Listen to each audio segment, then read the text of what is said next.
사람은 누구나 살아가다 보면 때론 잠 못 드는 긴 밤을 맞이하곤 합니다.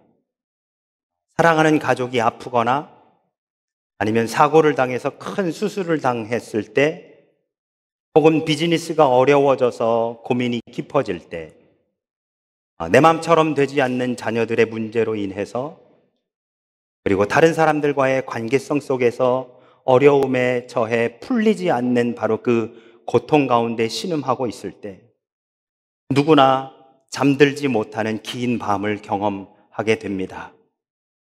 어려서부터 모태의 신앙으로 자랐었던 저는 밤에 잠이 깨면 그게 하나님이 기도하라고 깨워주신 거야 라고 하는 말씀을 듣고서 자랐습니다.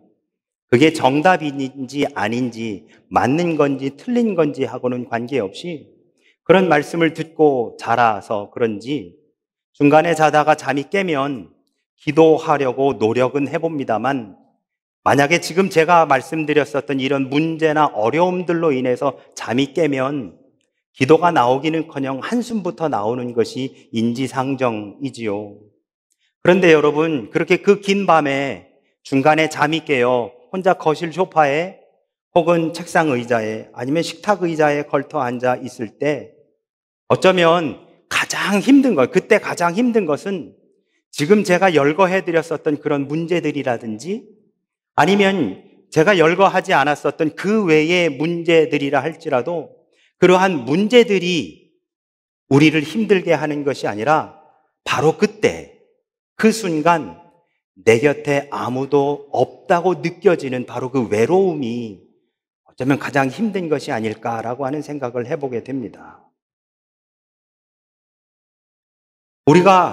하나님께서 우리에게 주신 이 성경은 세상에 아무도 나를 도와줄 리가 없다고 느끼는 바로 그 순간에도 여전히 하나님이 우리와 함께 해주시고 하나님이 우리의 위로자가 되어주신다라고 하는 것을 지속적으로 말씀해 주시는 것이 바로 이 성경이지요.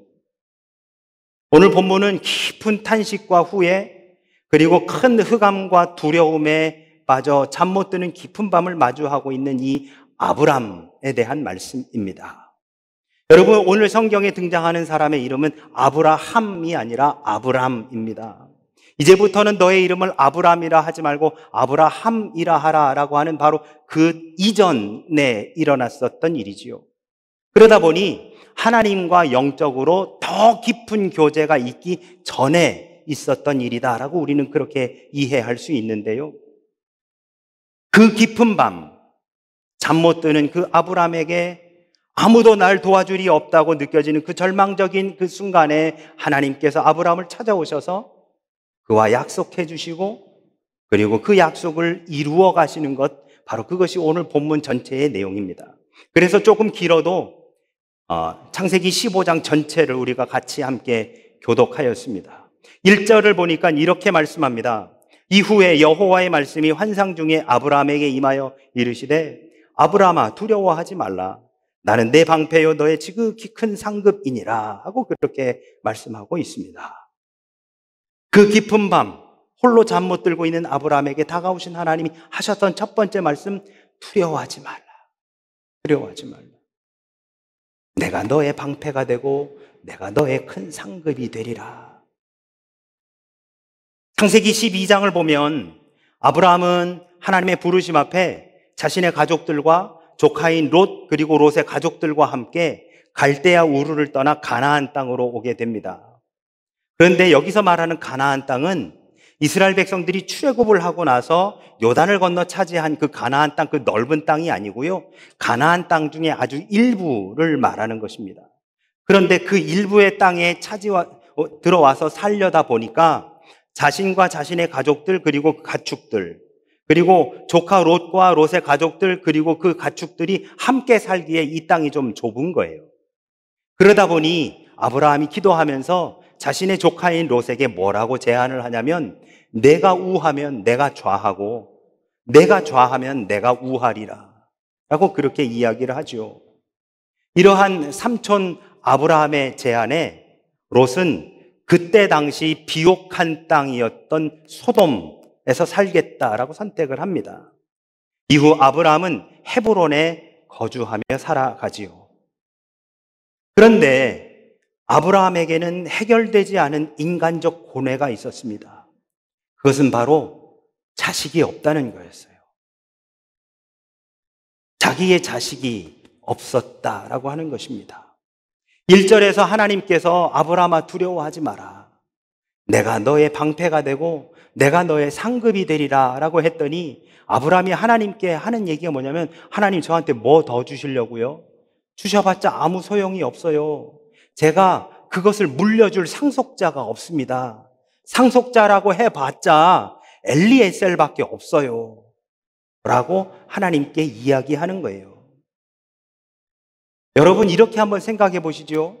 깊은 밤 고뇌와 고민 속에 잠에서 깨어 이렇게 저렇게 고민하고 있는 우리들에게 하나님께서 찾아오셔서 내가 너의 방패가 되고 내가 너의 상급이 되어주리라 라고 한다면 이 얼마나 감격스럽고 감사하며 기쁘고 영광스럽고 가슴 벅찬 일이겠습니까? 많은 하나님의 이러한 말씀에 아브라함은 전혀 기쁘거나 감격이 아니라 오히려 자신의 상속자는 다메섹 사람 엘리에셀이라고 하나님 저한테는 자식이 없지 않습니까? 라고 하며 오히려 포기한 듯 하나님께 말하고 있습니다. 아브라함의 이러한 이야기에 하나님께서 이렇게 말씀하십니다. 3절입니다. 아브라함이 하나님께 이렇게 말합니다. 내게 씨를 주지 아니하셨으니 내 집에서 길린 자가 내 상속자가 될 것이니이다. 그 엘리에셀을 가리키면서 저 사람이 내 상속자가 될 겁니다 라고 하는 것이지요. 이렇게 자포자기하여 하나님 앞에 자신의 신세를 한탄하고 있는 아브라함을 향해 하나님께서는 이렇게 언약해 주십니다. 4절입니다. 그 사람이 내 상속자가 아니라 내 몸에서 날 자가 내 상속자가 되리라. 이후 하나님께서 아브라함을 데리고 밖으로 데리고 나가 하늘의 별을 바라보라고 하시지요. 그러면서 하나님께서 5절에서 아브라함에게 이렇게 언약해 주십니다. 내 자손이 이와 같으리라. 그런데 문제는 하나님의 이러한 말씀에도 그의 깊은 고뇌를 내려놓지 못하는 아브라함. 그래서 하나님은 그 순간 이 언약을 어떻게 하시느냐? 소위 언약식을 베푸십니다. 9절부터 10절의 말씀을 보면 나를 위하여 3년 된 암소와 3년 된 암염소와 3년 된 순양과 산비둘기와 집비둘기 새끼를 가져올지라. 아브라함이 그 모든 것을 가져다가 그 중간을 쪼개고 그 쪼갠 것을 마주 대하여 놓고 그 새는 쪼개지 아니하였다. 그리고 17절은 이렇게 되어 있습니다. 해가 져서 어두울 때에 연기 나는 화로가 보이며 타는 횃불이 쪼갠 고기 사이로 지나더라. 여러분 한번 상상해 보실까요? 아브라함이 하나님의 말씀대로 암소 3년 된 것들입니다. 암소, 암염소 그리고 순양을 가지고 왔습니다. 그리고 어떻게 해요? 반을 쪼개요. 절반을 쪼갭니다. 그렇게 놓았습니다. 그리고 이내 해가 지고 큰 흑암과 두려움 아래에 어디에선가가 연기나는 화로가 나타납니다. 12절에 뭐라고 되어 있냐면 해질 때에 아브라함에게 깊은 잠이 임하고 큰 흑암과 두려움이 그에게 임하였다라고 되어 있습니다. 그리고 그 타는 횃불이 반으로 쪼개놓은 동물 사이를 지나갑니다. 하나님께서 근심과 고뇌 가운데 있는 아브라함을 위로하시기 위해 펼쳐놓으신 귀한 언약식이라고 할 수 있습니다. 아브라함은 이 큰 흑암과 두려움 속에서 타는 횃불을 봅니다. 17절을 다시 보면 해가 져서 어두울 때에 연기나는 회로가 보이며 타는 횃불이 쪼갠 고기 사이로 지나더라 라고 말씀합니다. 여러분 이 17절을 원문에 보면 지금 우리가 읽은 이 17절은 화로가 보이며 라고 되어 있지만 원문은 보라 라고 그렇게 명령어로 시작합니다. 그래서 이 타는 횃불이 어둠을 뚫고 들어와서 그 쪼갠 고기 사이로 지나갔다라고 하는 어쩌면 주체를 이 횃불로 그렇게 표현하고 있는 것이 원문입니다. 여러분, 지금 여기에서 하나님과 아브라함의 언약식이 펼쳐지는데요. 이 언약식은 당시 고대 근동에서 흔히 있었던 언약의 표시였습니다. 마치 오늘날 우리가 개인과 개인 아니면 단체와 단체, 회사와 회사가 무언가를 계약할 때 계약서를 써놓고 2개를 써놓고 서로가 양쪽에다가 사인을 하고 주고받는 것과 마찬가지로 나도 상대도 동물을 가지고 와서 절반을 쪼개어 그것을 펼쳐놓고 나는 이쪽에서 저쪽으로, 저 사람은 저쪽에서 이쪽으로 서로 지나갑니다. 그럼 한번 생각해 보시죠, 여러분. 그 동물을 쪼개면 거기에 죄송합니다만 유혈이 낭자하겠지요. 그러면 그 동물의 피를 밟고 지나갑니다.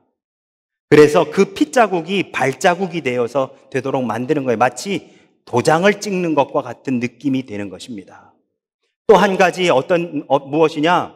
그 피를 들여 밟고 감으로 인해서 내가 이 언약을 꼭 지키겠다라고 하는 증표가 될 뿐만 아니라 내가 이것을 지키지 않을 때에는 나의 피도 이와 같이 쏟겠다라고 하는 것으로 반드시 지키겠다는 언약의 증표가 되어지지요. 목숨을 걸고 약속을 지키겠다는 의지를 표명하는 것입니다. 타는 횃불이 쪼갠 고기 사이를 가로질렀었던 것은 아브라함에게 주신 언약에 대한 하나님의 확증을 의미합니다. 그래서 고기를 쪼개놓고 한쪽은 이쪽에서 저쪽으로, 다른 한쪽은 저쪽에서 이쪽으로 서로 교차합니다. 여러분, 성경에서 이 언약이라고 하는 단어는 히브리어로 베리트라고 하는데요. 이 베리트는 약속 혹은 하나님의 법이라고 하는 뜻입니다. 그래서 이 베리트라고 하는 이 말 속에 담겨져 있는 영적인 언어를 살펴본다면 하나님과 이스라엘이 공적인 관계를 법적으로 체결하고 그에 합당한 삶을 살도록 하는 것을 의미하는 것으로 다양하게 사용된 것이 바로 이 베리트라고 하는 단어입니다. 그러면 언약을 맺다, 언약을 세우다라고 하는 단어인 이 카라트 베리트라고 하는 말이 있는데요. 이 카라트라고 하는 것은 또한 무슨 말이냐? 언약을 쪼개다, 언약을 자르다라고 하는 말이 이 카라트라고 하는 말입니다. 당시 언약을 체결하는 핵심 의식의 의미가 담겨 있는 표현이 바로 이 카라트라고 하는 말인데요. 흥미로운 것은 인간과 인간, 사람과 사람이 이 언약을 맺을 때는 한 사람은 이쪽에서 저쪽으로, 다른 한 사람이 저쪽에서 이쪽으로 서로 교차되어 오가는데 하나님께서 아브람과 맺으신 이 언약에서는 하나님으로 상징되는 이 횃불만 지나갈 뿐 아브람 너는 여기서 저기로 가라고 하지 않으셨다라고 하는 겁니다. 하나님 당신이 아브람에게 동물을 가져와 내가 쪼개라 라고 그렇게 명령하신 것에 네가 먼저 건너라고 하시는 것이 아니라 인간의 행위는 놔두시고 하나님 당신을 상징하는 횃불만 그 사이를 지나갔다라고 하는 것이지요. 이것은 하나님께서 아브람과 맺으신 이 언약이 하나님께서 우리를 향한 일방적 은혜의 언약임을 보여주는 것입니다. 하나님께서는 영적인 이스라엘은 우리들에게 많은 언약을 하셨지요. 하나님께서 만약에 우리에게 그 언약을 함께 주실 때 여러분, 만약에 우리더러 그쪽에서 지나오고 하나님도 함께 지나서 그렇게 해서 언약을 맺었었더라면 아까 말씀드린 것처럼 이것은 꼭 지키겠다는 상징이기도 하지만 지키지 않으면 내 피도 이와 같이 쏟겠다라고 하는 의미라고 말씀드렸잖아요. 하나님과의 언약을 그렇게 맺었다라고 한다면 죄송하지만 저를 비롯한 우리 모두 가운데 아마 살아남아 있을 사람이 아무도 없지 않을까 싶습니다. 여러분, 올해 시작하면서 하나님한테 어떤 언약을 하셨지요? 송구영신 예배가 됐든 아니면 신년 예배가 됐든 하나님 제가 올해 시작하면서 저 올해는 52주 주일 성수를 꼭 하겠습니다. 하나님 저 올해 시작하면서 올해는 꼭 온전한 10의 1조를 하겠습니다. 하나님 저 올해 시작하면서 올해는 한 사람 이상을 꼭 전도해 보겠습니다. 하나님 저 올해는 성경을 꼭 한번 일독해 보겠습니다. 올해뿐만 아니라 우리가 지금까지 신앙생활 해왔었던 그 수많은 기간 동안 그 언약들을 우리들이 지켰을까라고 하는 것들을 생각해 본다면, 그리고 그 언약을 지키지 못했을 때 우리도 그렇게 피를 쏟아야 된다라고 생각한다고 한다면 우리들 가운데 살아있을 사람은 아무도 없을 겁니다. 여러분, 지금 이 언약은 그 고기를 쪼개놓고 사람은, 아브라함은 지나가지 않고 하나님으로 상징되는 횃불만 지나갔었다라고 하는 것은 하나님이 우리를 얼마나 사랑하시는지, 하나님이 우리를 어떻게 사랑하시는지를 보여주는 증거라고 그렇게 이야기할 수 있습니다. 여러분, 이렇게 한번 얘기해 보실까요? 우리가 하나님을 사랑하는 것이 더 클까요? 하나님이 우리를 사랑하시는 것이 더 클까요? 쉽게 얘기하면 우리의 자녀들이 우리를 사랑하는 것이 더 클까요? 우리가 우리의 자녀를 사랑하는 것이 더 클까요? 한번 생각해 보시죠. 오늘 아침에 제가 저희 딸한테 아빠 물 좀 마시게 물 좀 갖다 줄래? 라고 했더니요, 이 녀석 일어나자마자 아빠가 심부름을 시키니까 별로 기분이 안 좋았었는지 물은 떠오기는 떠왔는데 제 앞에다 놓는 게 아니라 지 앞에다 갖다 놓는 거예요. 제가 아무 말 안 하고서는 그냥 갖다가 그렇게 해서 마셨습니다. 여러분, 우리는 하나님이 우리에게 해주신 약속만 기억하고 하나님이 우리에게 이루어 주시지 않은 것들만 기억하고 내가 기도했는데 하나님이 그 기도에 이루어 주시지 않은 것들만 기억하고 있지, 내가 기도하기도 전에 하나님이 이루어 주신 것들은 전혀 생각하지 않으면서 그 하나님 앞에 내가 그렇게 기도했건만 들어주지 않으셨다고, 이루어 주지 않으셨다고 오히려 서운한 감정을 행여나 가지고 있지는 않느냐는 말씀입니다. 그 언약을 통해 너는 지나갈 필요 없어, 나만 지나갈게 라고 하시는 하나님, 그 언약을 우리는 지킬 필요가 없지만 내가 철저하게 그 언약을 온전히 지켜줄게 라고 하며 아브라함에게 언약해 주시는 바로 그 하나님, 오늘 우리들에게도 다가오시어 너희들은 가만히 있어 내가 그 언약 지켜줄게 라고 하시는 바로 그 하나님, 이 언약식은 하나님이 우리를 얼마나 사랑하시는지를 보여주는 것입니다. 그런데 여러분, 이렇게 여쭤볼게요. 그 언약식 이후 뭐가 달라진 게 있던가요?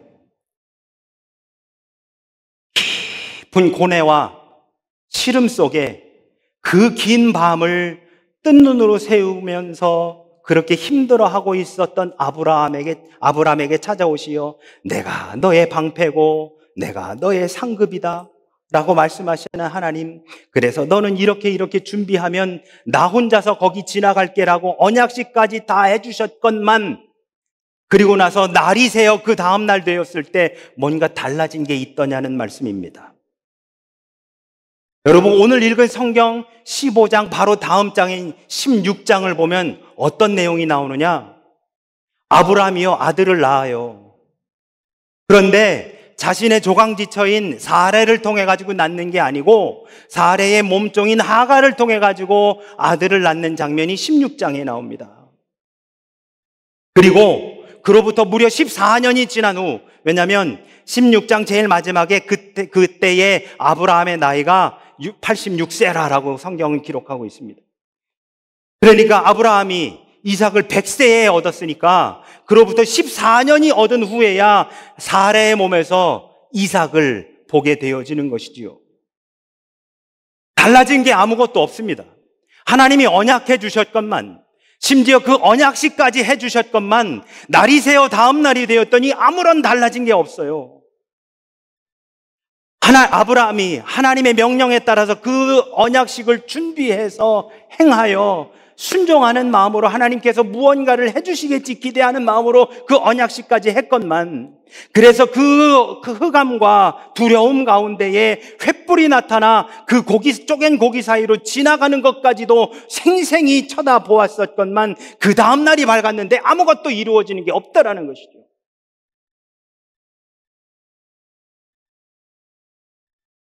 여러분, 어쩌면 저는 말씀을 준비하면서 이런 생각이 들었습니다. 아브라함이 차라리 15장 이전 하나님께서 언약해 주시지 않았었던, 굳이 그렇게 시름에 잠겨있는 아브라함을 데리고 밖에 나가 하늘을 보라고, 저 하늘의 별처럼 내가 내 자손을 많게 해주리라고 약속 안 하셨었던 때가 차라리 낫지, 굳이 데리고 나가서 보라고 저렇게 내가 해주리라라고 언약해 주신 그때로부터 14년 동안 아무 일도 일어나지 않는 그 14년 동안 아브라함이 얼마나 힘들었었을까.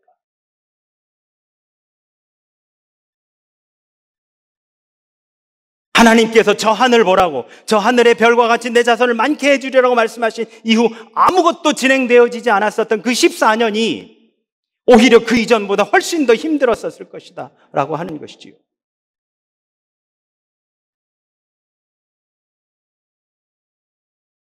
여러분 혹시 오랜 기도 제목이 있으시던가요? 여러분, 우리는 오랫동안 바라고 원하며 하나님 앞에 기도하는 무언가가 시간이 지날수록 우리의 기도 제목은 변화되지 않고 오히려 그것에 대해 우리가 더 간절해지고 심지어는 집착하게 됩니다. 또한 오래 참고 기다린 만큼 더 큰 보상을 우리는 간혹 기대하게 되지요.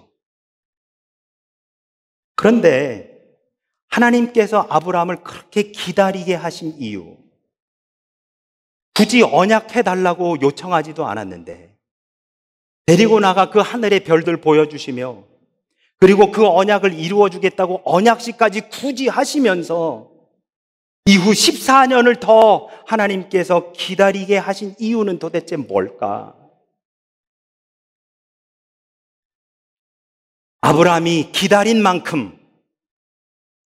그렇게 기다린 만큼 더 큰 만족감을 주려고 하신 것이 아니라 기다리다 제 풀에 지쳐 포기하는 그 상태가 되었을 때 비로소 하나님만으로 만족하는 그 인생을 가르쳐 주시기 위함이 아니었던가라고 하는 것이죠. 여러분, 아브라함이 받은 가장 큰 복은 무엇일까요? 우리는 성경에서 아브라함을 믿음의 조상이라고 이야기합니다. 아브라함이 받은 가장 큰 복은 뭘까요? 하나님께로부터 아브라함이 받은 가장 큰 복은 자녀일까요? 하늘의 별과 같이 많은 오늘날의 이 믿음의 후손들이 아브라함이 받은 큰 축복일까요? 아니면은 그 가나안 땅을 주신 것이 바로 아브라함이 받은 가장 큰 복일까요? 저는 이렇게 이야기하고 싶습니다. 아브라함이 받은 가장 큰 복은 하늘의 별과 같이 자녀가 많게 해주시라 약속하신 그 언약도 아니고 그 가나안 땅을 주신 것도 아니라 바로 하나님 당신이 아브라함에게 하나님 되셨다라고 하는 바로 그 사실을 깨닫게 해주신 것, 이것이 가장 큰 복이다라고 하는 것이지요. 아브라함에게 그것을 깨닫게 해주시고자 하나님은 언약하셨고 언약식도 하셨고 그리고 이후 14년을 더 기다리게 하셨다라고 하는 것이지요. 그 14년 동안 기다리다 지쳐 제 풀에 지쳐서 내가 원하는 대로 되는 것이 아니구나, 내가 바라는 대로 되는 것이 아니구나, 내가 기도하는 대로 되는 것이, 그것이 이루어졌을 때 내가 기쁨과 감사를 누리는 것은 순간이지만 진정한 나의 기쁨은 하나님, 그분이 나의 하나님 되신 것, 바로 그거구나. 하나님께서 우리에게 약속하신 그 영원한 언약은 이 땅을 풍요롭게 살거나 건강하게 살게 해주시겠다는 것에 그치는 것이 아니라 바로 당신의 아들 예수 그리스도로 말미암아 영원한 죄악에서 건진받아 의롭다 칭함을 얻게 되어지는 바로 그것이다라고 하는 말씀이 되는 것이죠. 그래서 6절에서 이렇게 말씀합니다. 아브라함이 여호와를 믿으니 여호와께서 그를 의롭게 여기셨더라.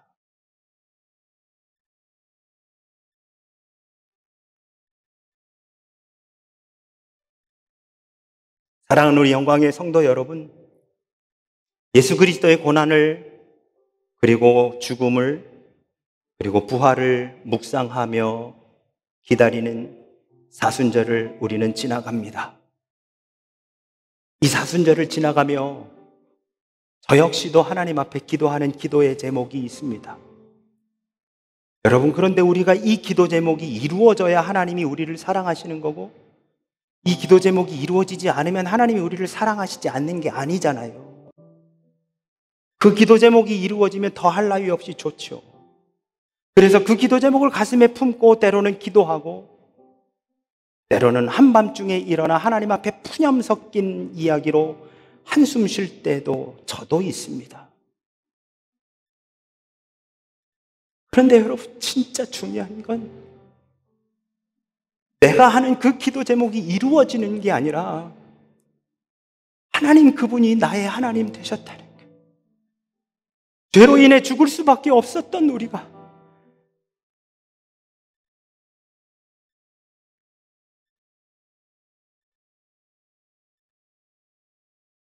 그분의 사랑으로 다시 살아날 수 있었다는 거예요.